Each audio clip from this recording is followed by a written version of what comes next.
See, when you pull it open, there it is. In this video, we're going to show you how to change the filter on the Whirpool refrigerator. It gives you a signal when it's time to change it. Where exactly is the filter on the refrigerators? The bottom, so it's down here. So we're going to open that up. Let's open it up, and it's attached to it, so you shouldn't have any problems pulling it out. See, when you pull it open, there it is. It even gives you the arrow, shows you how to do it, and it's attached to it. So let's remove this one. That's the old filter. Okay, here's a quick tip too. If you want to put the date on the filter so you know when you got it.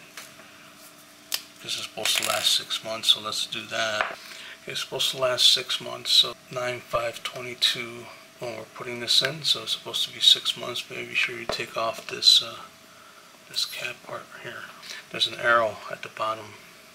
Here is the arrow showing you where it goes in, right? So you want to match the arrow. It shows you right there to this. It tells you how to insert it. So there's the arrow. Let's put it in.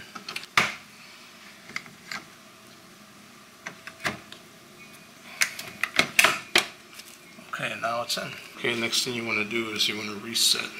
Let's reset the filter setting right now. So when you do this, it tells you right there, you hold it for 3 seconds. Hold light and type of ice, hold those two for 3 seconds, and it should clear the H2O. So let's do that.